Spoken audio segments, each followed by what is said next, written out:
Hello, good people, and welcome to Hillbilly Cat History.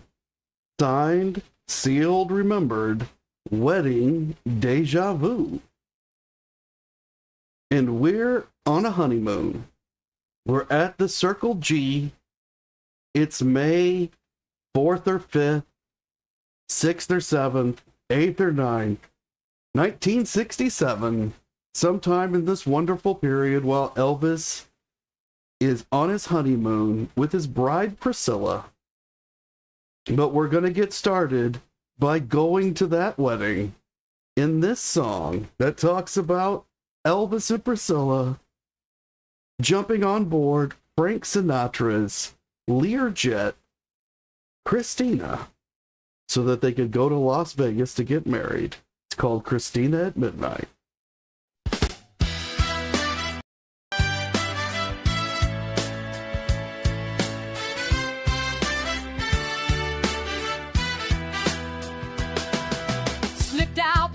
With a bullhorn harp over stucco walls where the flashbulbs stop. Joni's got curlers, Joe's got the cash, Danny Kaye's in the cockpit, burning jet fuel fast. Sinatra's bird, she's purring like a prayer. Christina's wings cut the desert air. Brad's not on the list, he's pacing the floor, while the collar's got the press in a ballroom wall. Rona's got a sin and a Polaroid grin, but the ring's in a case with the diamonds grinning in. $15 for a license and a lie.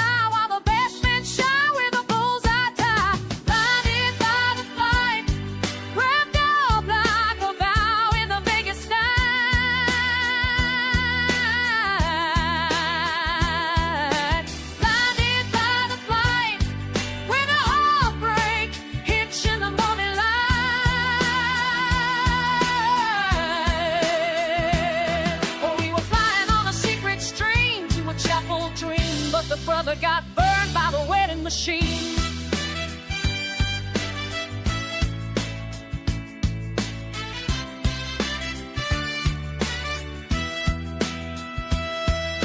Palm Springs whispers, Bland's got the suit, but the real show's hidden in a velvet beat. Mama's flown in, Daddy's eyes are wide, while the Memphis boys are split on the right. Livich opens up his velvet chest, bullhead complaints, diamonds in the west. But Red's got a wound that won't sit still. He's shouting down love from the windowsill. Color's got a script and a phantom plan. He's dealing out silence with a sleight of hand. You got too many, he says with a grin. Let go of the love if you want to win. Blinded by the flight, ran out like the bow in the Vegas night.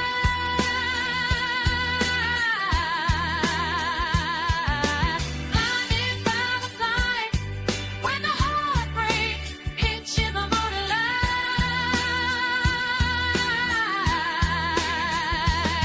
Oh, we were flying on a secret stream to a chapel dream, but the brother got burned by the wedding machine.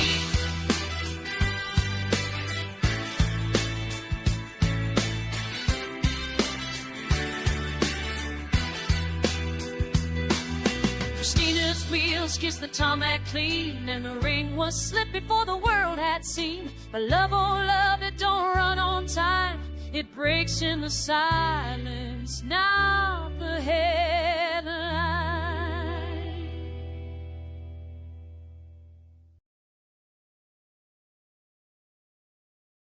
Thank you all for gathering here at Hillbilly Cat History, where we remember together and listen for the echoes.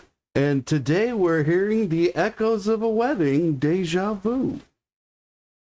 Hi, Luann. Hi, Gunn. Thank you so much for coming. Appreciate seeing you here. Happy coffee, Luann. And today we're going to start with a story by Nancy Rooks that we touched on yesterday. Because while Elvis and Priscilla were at the Circle G for their honeymoon, they didn't spend every night there. They did spend a few nights at Graceland, and on this one particular day, Elvis gets up to eat breakfast by himself around 3 p.m. Hi, Anna. Thank you so much for coming. Appreciate seeing you here.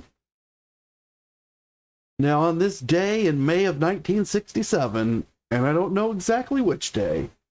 It's one sunny afternoon. It's Nancy Rook's very first day. And one of the other maids and cooks looks at her, and this woman's name is Daisy, and she says, "Go set the dining room table at the front of the house for Elvis's breakfast."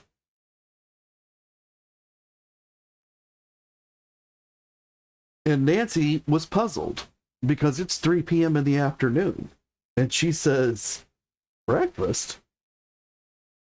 And Daisy looks at her and laughs and says, "Don't worry, you'll get used to it. Mr. Elvis doesn't live like most people. He keeps his own schedule." And then she showed Nancy where Elvis sits at the table in the dining room, which is always at the far end, which I believe she sang at the head of the table. And Nancy opened the china cupboard and she took out the right dishes and silverware. It was her first day and she wanted everything to be perfect for her new boss. And Daisy said he'll be eating alone today, a rare thing for him. So Nancy set one place at the table. And while she was doing that, she heard a voice behind her. A man's voice say, "Well, Nancy, welcome to Graceland." And it was Elvis Presley.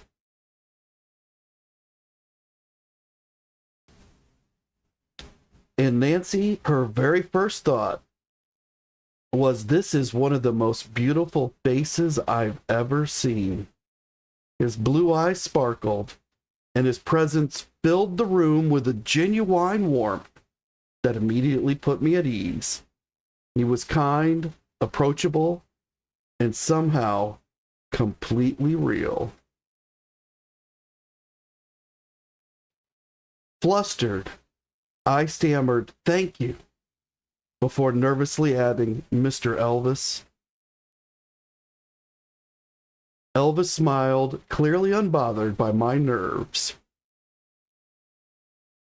So here was Elvis on his very first meeting with Nancy. He understands that Nancy's nervous. I think there's a lot of people that are nervous when they first meet Elvis.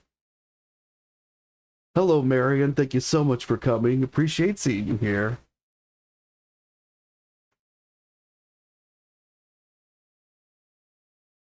And Nancy says he wore an expensive bathrobe over his pajamas, sneakers on his feet, his hair slightly tousled, and he hadn't shaved.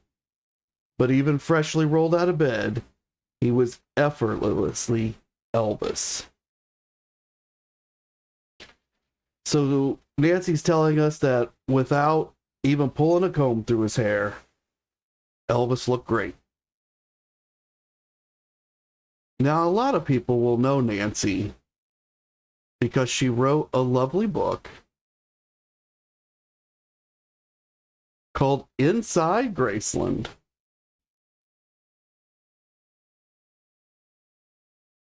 Elvis Maid Remembers. And she put a lot of her memories in here, and she published this in 2005. And a lot of people know about it.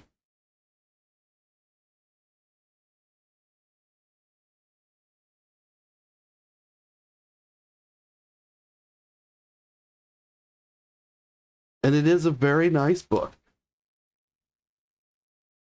And Nancy says that at this first meeting, any remaining nerves melted away.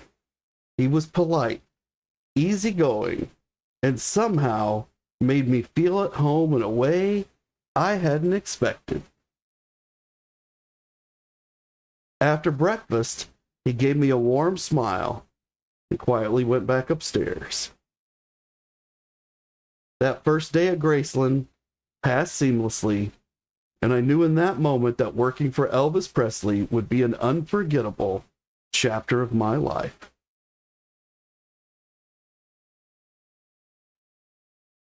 Hi, Keith. Thank you for coming. Appreciate seeing you here.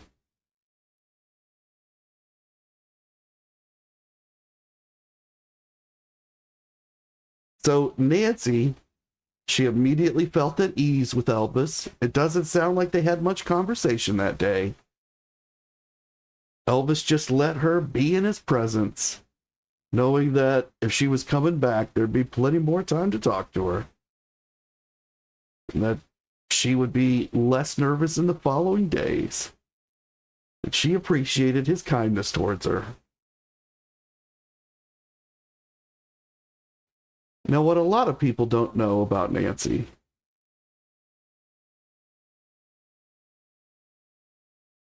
is that she also wrote this book, The Maid, the Man, and the Fans. Elvis is the Man. Some of you may recognize that last little bit as the title of a YouTube channel. And it's written by Nancy Rooks and May Gutter. And this book was published in 1984. So 20 years before the book we just looked at that most people know. Inside Graceland. Now, Inside Graceland, you can buy right now on Amazon for about $15. And then whatever the shipping deal is to you, and if you got the Prime and it's free or whatever, but it's roughly $15 in paperback. This book is no longer in print. It's very hard to get a hold of. I have never read this book. I would love to read this book. I believe that it does come through the John Daly's pawn shop from time to time at a somewhat affordable price. But if you look it up on Amazon right now, it's $995 or something like that one person's asking. And there's a few other listings on other sites for around 1,000. I think they all have to be the same guy asking about the same volume. I'm not sure. But it's not readily available out there in most cases, I don't think. And if you can get it and it's less than $1,000, I guess you're getting a great deal right now. Now, I don't really know anything about these prices on these books because I don't like to pay more than $10, but I'm really cheap, so you can't go by what I say. And Keith says that Elvis loved his maids, and they all had long stints with him. That's true. His groundskeepers, his maids, the staff that did a lot of the hard and dirty work, they stuck with Elvis. And that says something about a person.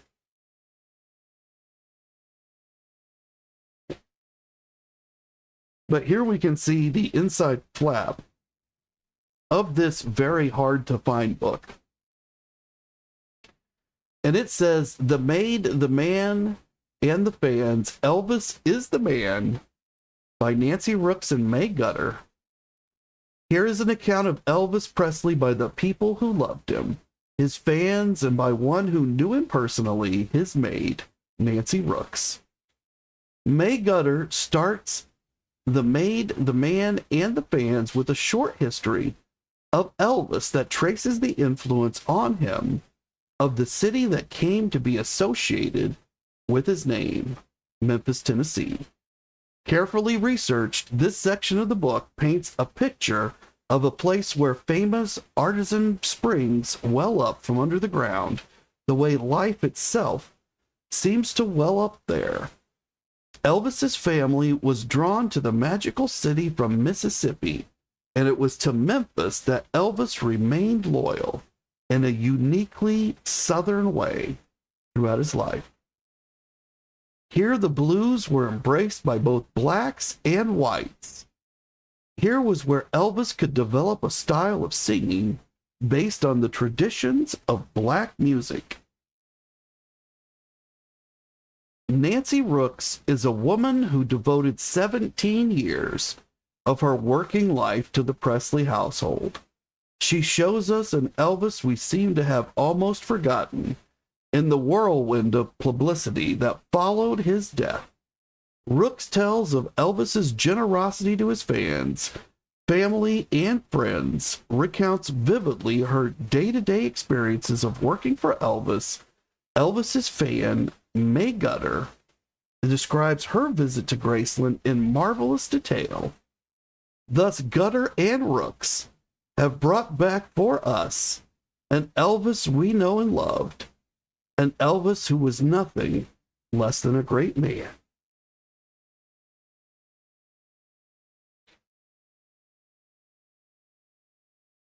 And on the back, we can see a picture of Nancy Rooks as well as May Gutter, as they would have appeared in 1984 when this book came out.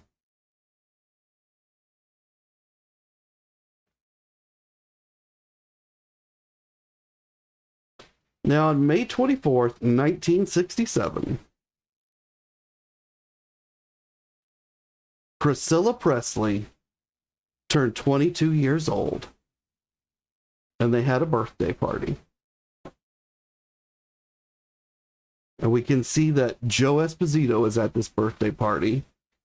If you look at the back a little bit, it's Richard Davis. Joe's elbow is kind of over his face. I'm not sure who the lady in the background is. That might be Joni.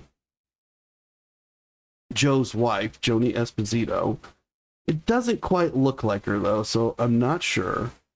And then you can see Elvis and Priscilla in the front, and Priscilla is wearing a green shirt, or a green dress, a green blouse of some kind. Elvis is wearing a hat, like a fedora. And there is brick in the background. I'm not exactly sure where this is at. I guess this could be at Graceland, like maybe out where the meditation garden is now, out around the pool. I don't think the meditation garden was here yet. I don't think that's built until the following year. Not positive about that, though. But I'm not recognizing the location right off the bat. But what I do have is a way for us to get a little closer to there. But while we watch this video that I actually have for us, we're also going to listen to my new song. And that song is called Word on Fire. And it talks about Elvis's spiritual journey through the text that he reads. And so this is Word on Fire, and we're going to go to Scylla's birthday party.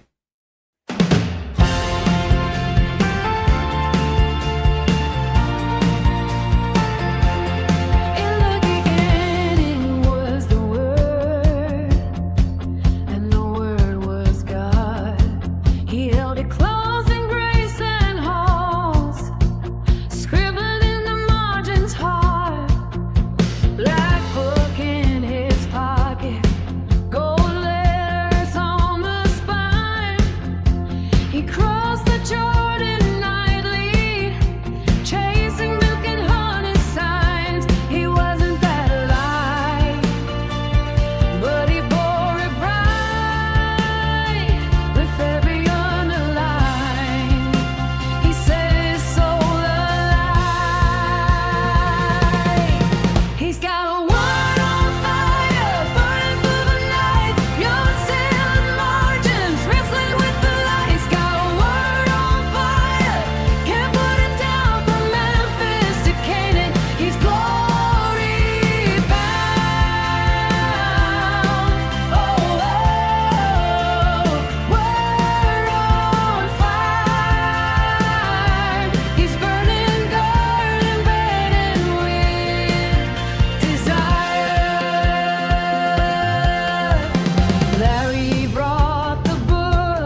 Happy birthday, everybody. I hope you liked the party. But I know what you're all thinking. That you'd like to see that again. So let's watch it one more time.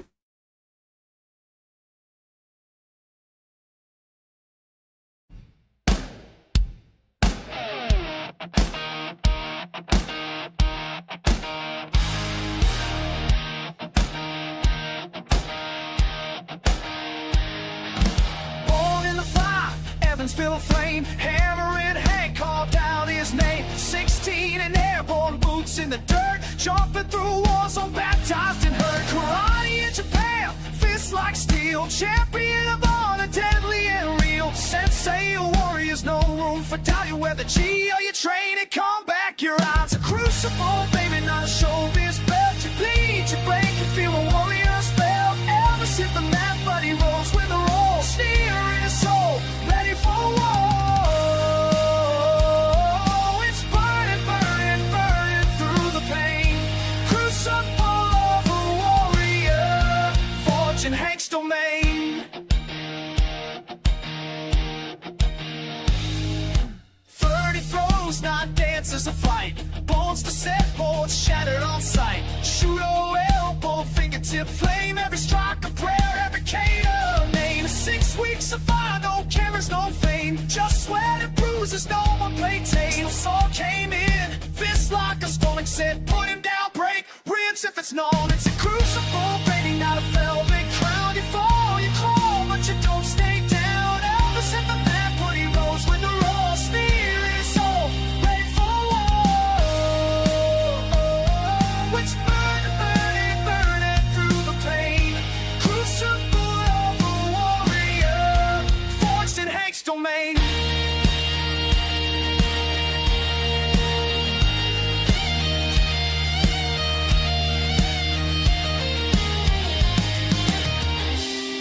All eyes watched the king that day.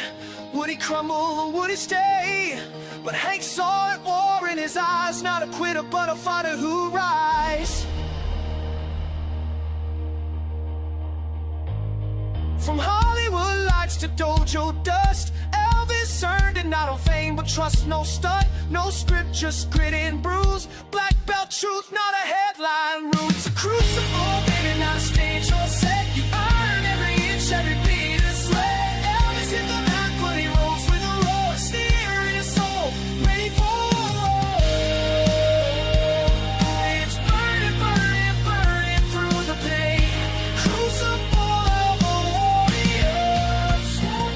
They burned through the fire, broke through the fear. The dojo legends and kings stood clear. Crucible of a warrior. Elvis was here.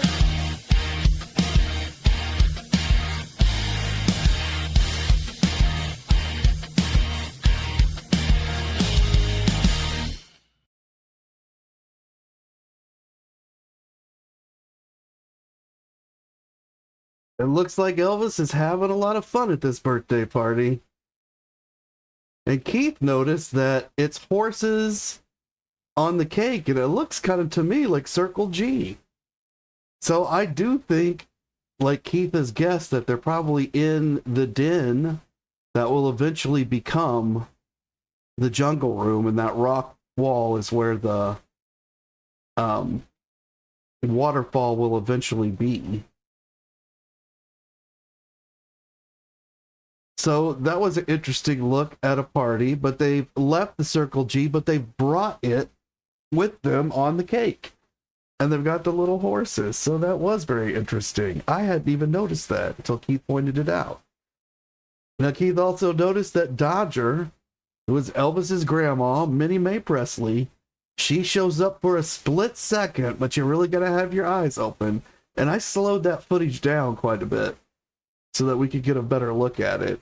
I did spot Joni there, and I don't think she was the woman in the picture that we saw, but it looks like it was popular to have your hair in that fashion. Priscilla's like the only one that doesn't have her hair.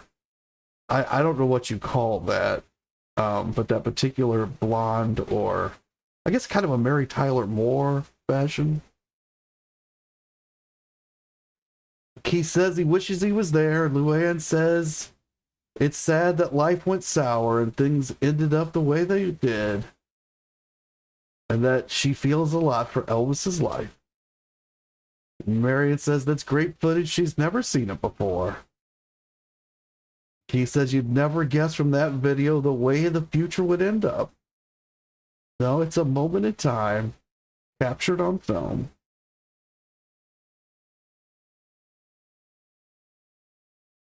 And Luann says that Priscilla could have been a nice person.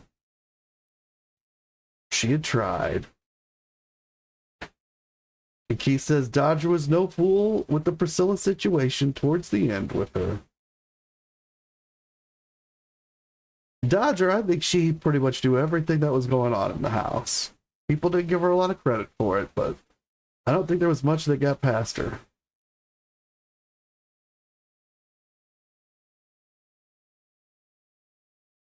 And Marion's asking, did Dodger have glaucoma too? She wore sunglasses, I think. That's an interesting question. She does wear those dark glasses in all the pictures I've seen of her, but does she have glaucoma? I've never heard that she did, but what I do know is that she does not like to go to the doctor.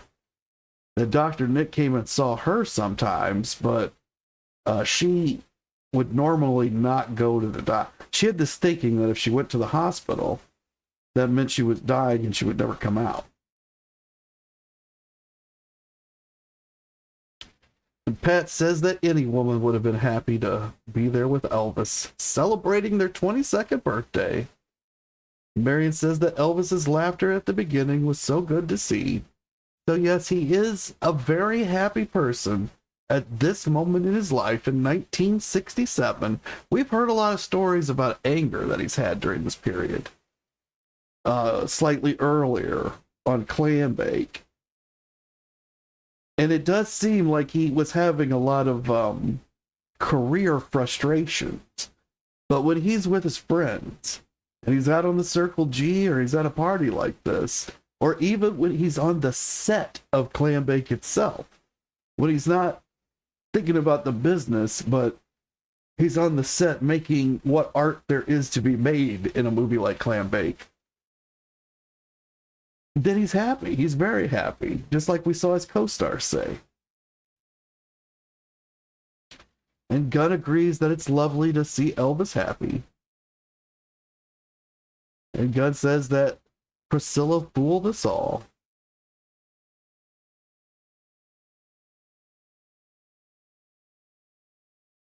And then on May 29th, 1967, so that was the 24th. This is 5 days later.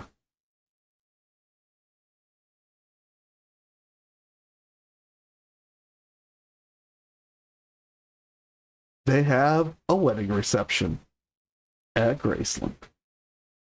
So one of these days that Nancy has her first day and she serves Elvis breakfast at 3 p.m. and he's all by himself because everybody else is doing something else. I'm wondering if that's either the day that they came back and then they left the next day and went to the Circle G, but maybe he got up at 3 p.m. that day because Priscilla went to have her shower during that period. Because at some point, Dee throws a wedding shower for her. Or maybe the day that that wedding shower gets thrown, that's why he's alone that day. Or maybe it's this day. It can't be this day because she would remember they're having a wedding reception on this day. But maybe in between that birthday party and this day, and there's been a day of planning for this, so Priscilla wasn't around. Just speculating, but at some point in May, Nancy starts, and we know these other events that they have these dates. This is right at the end of the month. This is in a room in Graceland where Elvis had a giant slot car track. Priscilla, for Christmas, had bought him 1 year a slot car set. And it wasn't the biggest slot car set they made, but it was a big one.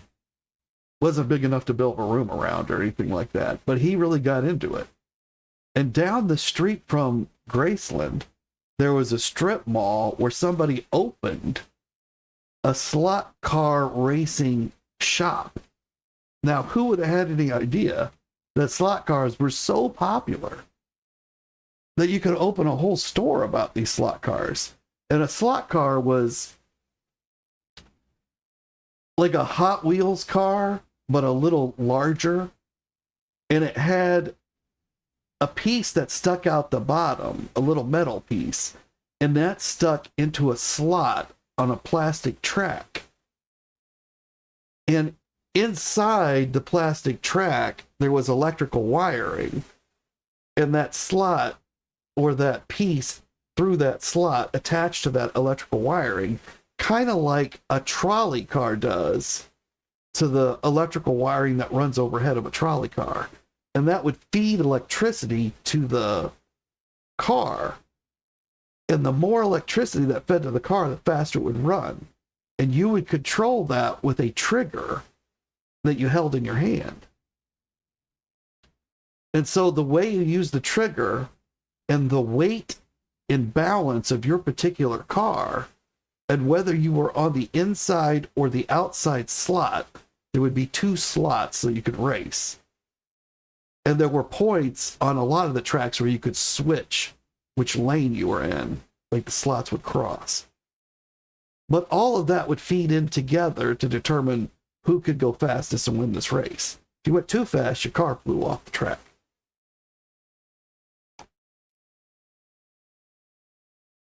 So Elvis had a special slot car. All the guys ended up with special slot cars. They would go and race for hours over at the shop. And then Elvis had this room actually added to Graceland, and he put his own giant track inside it. And they started racing these cars all the time. Well, the guys started to argue about whose cars was fastest, and it became a constant bickering session. And the guys sucked all the fun out of it. And I don't know this for sure, but I think it has to be more than just the bickering. You know, they destroyed the unity of the group through the bickering, but I think it's more. I think they probably started to bet small sums of money on it with each other, and materialism got in there, and this friendship and fun that Elvis loved the slot cars for, because it kind of made everybody equal. Like, they couldn't all drive the golf carts equally, and they couldn't all go flying around on the motorcycles equally. Like, Marty wouldn't even get on a motorcycle. But everyone could play these slot cars. But they sucked all the fun out of it. And so now he has no need for a slot car track. And that's why this room is open and available to have this reception in. Later, they put all his trophies in here, and this becomes the trophy room.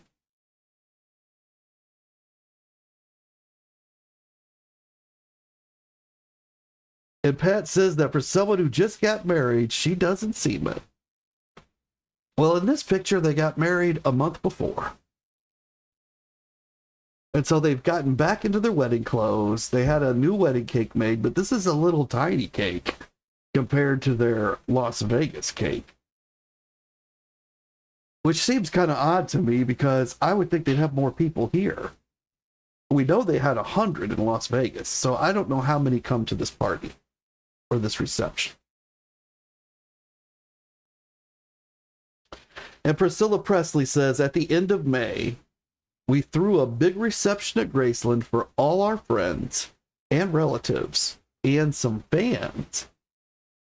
Elvis and I wore our wedding clothes, greeted everyone, sipped champagne, and shared cake, just as if the party were taking place after the wedding ceremony. It was much more comfortable and relaxed than Las Vegas.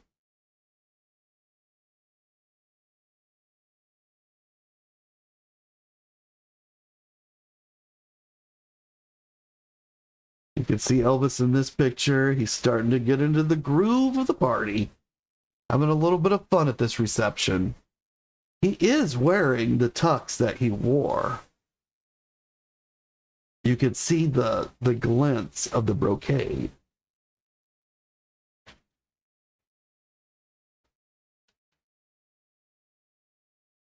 Marty Lacker says a large buffet was provided by a Memphis catering service.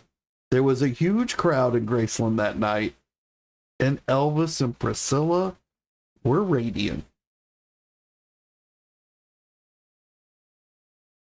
You can also see that Elvis and Priscilla have a glass of champagne in their hand. Both glasses are full, so it doesn't look like either one has drank anything. But Elvis looks like he's going to drink that glass of champagne. It's rare for Elvis to drink, but he looks like he's going to drink that one.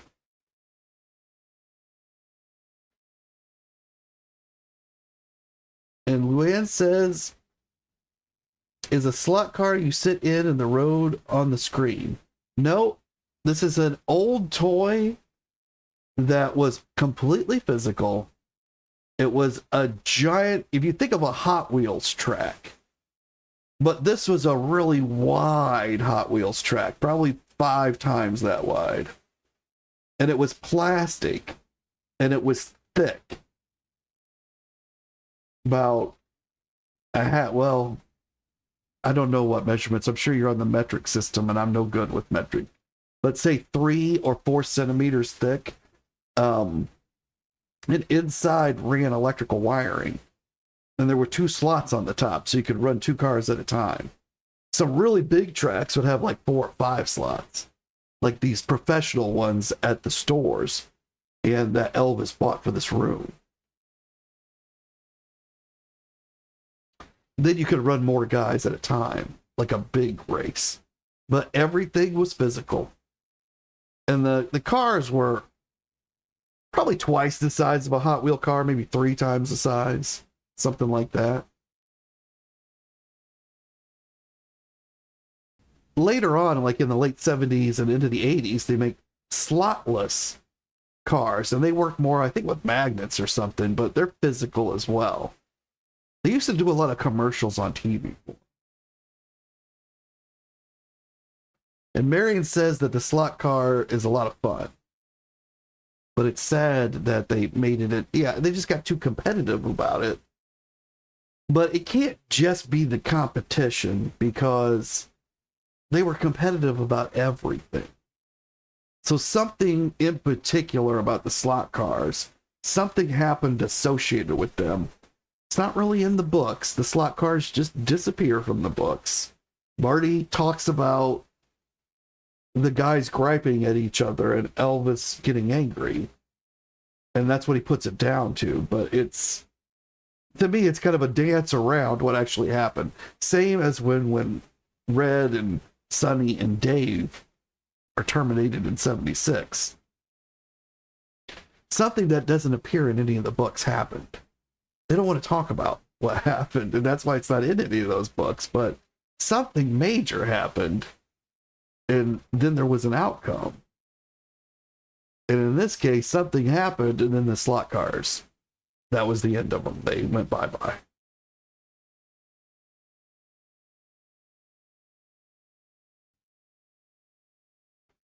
Priscilla Presley says it was fun seeing Vernon get loose.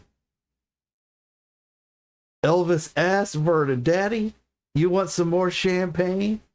"Don't mind if I do, son." And Elvis said, "Yeah, well, don't drink too much. I don't want my daddy getting in trouble. I see that blonde you've been eyeing." Vernon said, "Well, son, that's pretty good stuff." And then Vernon looked over at that girl, and he looked back at Elvis with the same twinkle in his eye that Elvis had looked at him, and he said, "She ain't too bad, is she? I think I'll go see if she needs anything." And Priscilla says Elvis turned to her and said, "I like seeing Daddy happy. He hasn't had too much of it lately. Poor old guy."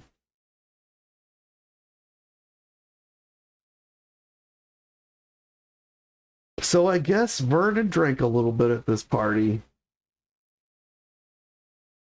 People have said that Vernon was a drinker. We haven't really run into any stories of that yet, except for this one, when they're all at a party, a very special party, and you can see that Elvis has a drink in his hand as well. And so does Priscilla, who's telling this story about Vernon getting loose. Now, I have no idea who this blonde is that's been looking at Vernon, who he goes off to see if there's anything she needs. I gotta assume it's Dee Presley, but I don't know.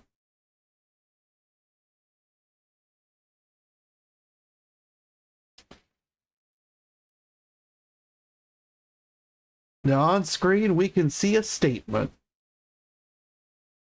for a new golf cart.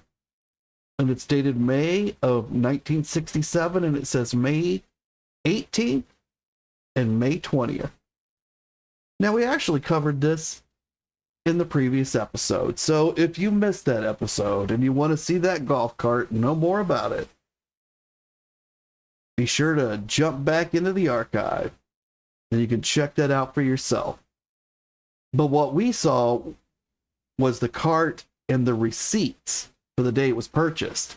This is a statement which indicates that, to me, that those receipts were saying this has been done but not paid for. And then the payments, the statement, or an invoice is sent over to Vernon. This is probably the way that Elvis did business with nearly everybody in Memphis, and maybe all around the country. And then they would send this back and to Vernon over at Graceland, and then Graceland would pay it.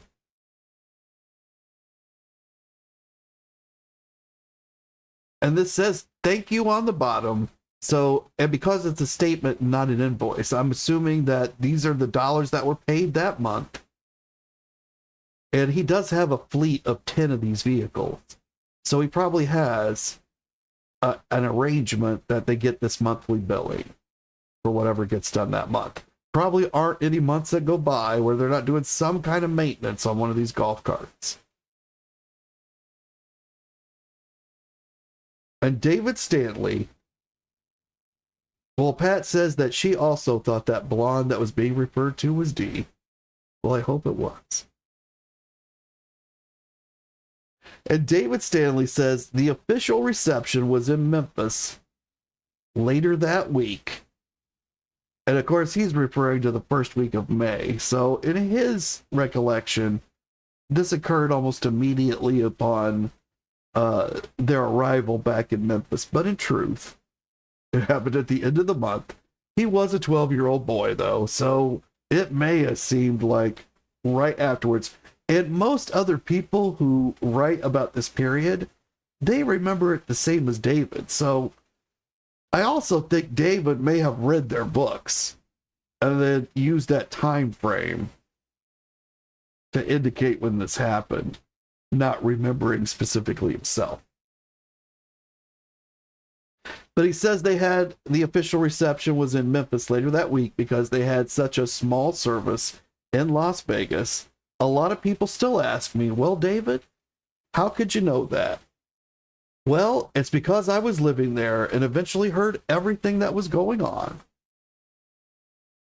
Now, this is a very odd statement by David to me, because he's asked, David, how could you know that? And I assume that that is referring to the fact that there was an official reception held in Memphis after they were married and returned to Memphis. Now, he does get the week wrong. And it's funny that he then defends his memory, but I will be gracious enough to allow him the fallibility of human memory and say that the week was a mistake, because we know it's on the 29th. But that the rest of the statement is basically true. They had an official reception because they had a small service in Las Vegas, and most of their friends from Memphis were not there. And Elvis also does a lot of business with people in Memphis that he's friends with. And He's going to want to have this reception. He's got a lot of family in Memphis that didn't make it to Las Vegas. But David's answer is, well, it's because I was living there. Well, he wasn't living there. He was living in Dolan. He makes it sound like he's living at Graceland, but he's almost living at Graceland. He's on Dolan Street. And he eventually heard everything that was going on. That indicates to me that David did not attend the party. He was not at the reception. He heard about it. He heard about everything that was going on, but he wasn't there. So my guess is there aren't any kids here.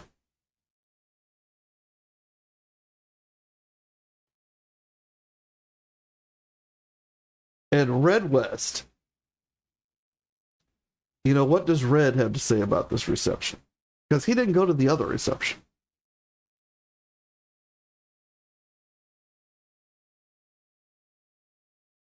So Red says, I just ignored Elvis for a month or so.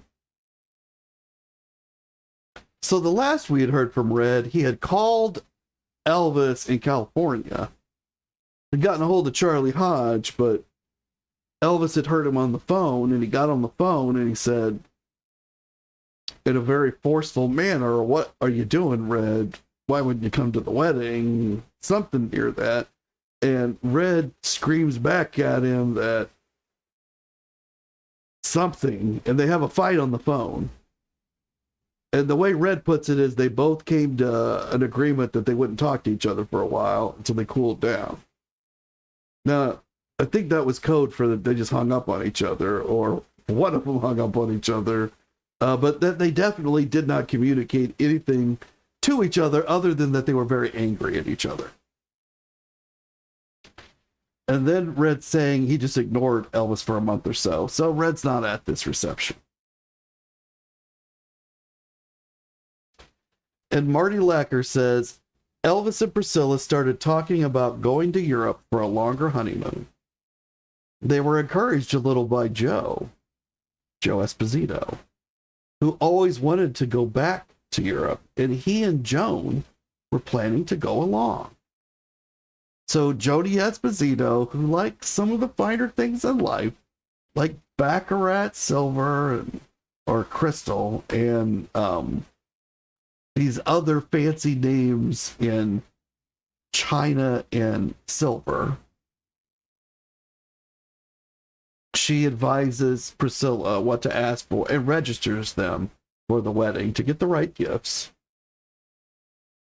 She and her husband, Joe, they sure would like to go to Europe. So they're very encouraging to Elvis and Priscilla that maybe they should take a honeymoon in Europe. And Marty Lacker says, well, the Colonel stepped in and said it would be a bad move, as he had been telling the European promoters that Elvis's commitments in the United States gave him no time to perform overseas.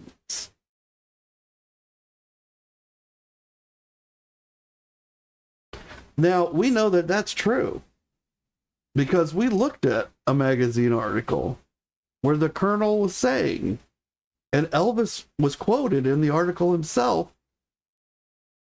although he didn't say anything about why they weren't going to Europe or any place else. It was specifically for Australia.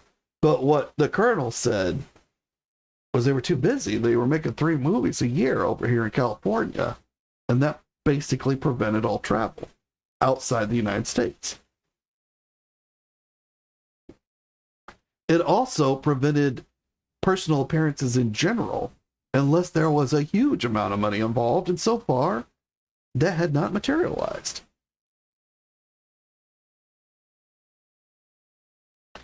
And Gunn says Red ignored him for a month, such a good friend. And Pat says, really, how childish.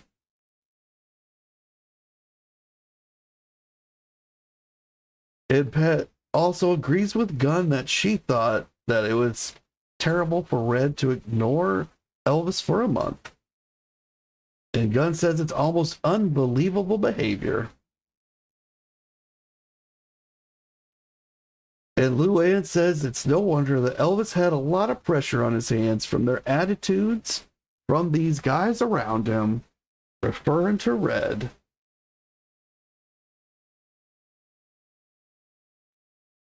And then he's got, Luann might be referring to Joe and Jody as well, who sure would like to go to Europe. And I'm sure if Elvis went to Europe, he's going to want his friends to come along, but I don't think Joe and Jody want Elvis to go to Europe just for Elvis's sole benefit. Feels like there's maybe something in it for him. And Gunn says that she believes Elvis was a kind person. And I would totally agree with that. He was very kind. Marty Lacker says if Elvis went to Europe for pleasure, it could not be kept secret, and he would be hounded by promoters and fans to perform. So Europe was out, and the Bahamas was in. They went there for a few days, but came right back. The place was beautiful, but Elvis did not like it. So Elvis, he had like 3 honeymoons. He had one in Palm Springs where he owned a beautiful home and they went horseback riding. Then he came back to Graceland for a day or so. You could almost count that as a honeymoon too. I'm sure most of us would, but that was just where Elvis lived, right? Then he went to Circle G to his brand new trailer. That was like honeymoon number 2. And then he heads out to the Bahamas for a few days. That's honeymoon number 3. Comes back to continue honeymoon number 2 on the Circle G. And Joe Esposito says a few weeks after the wedding, we had another reception in Memphis for the rest of the family. Then Elvis and Priscilla had another honeymoon on the Circle G, the ranch he'd bought shortly before their marriage. And then, like Marty told us, they went to the Bahamas.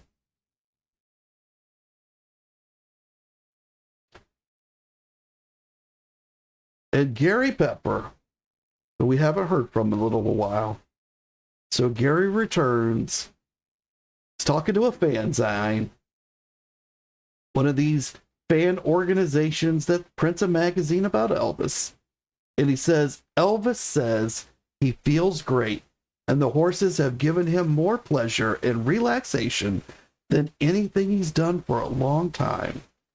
He said he never realized how much fun horses could be.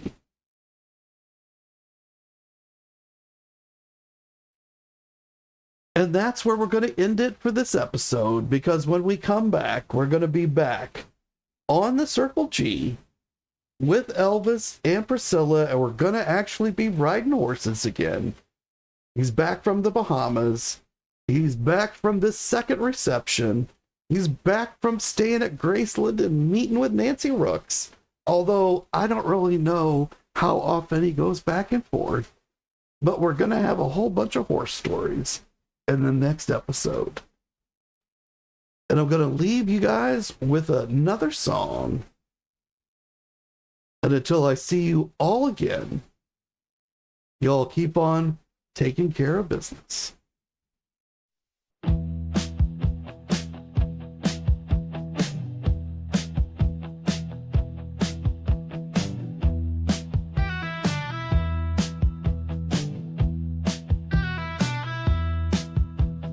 Radio static, Memphis bound, WABQ homes a sacred sound. Green, green grass, again and again. A DJ's risk for a loyal friend. Elvis smiles, no words exchanged, just a test of love on a range. Keys in the dark, showroom glow, a Cadillac waits in a silent show.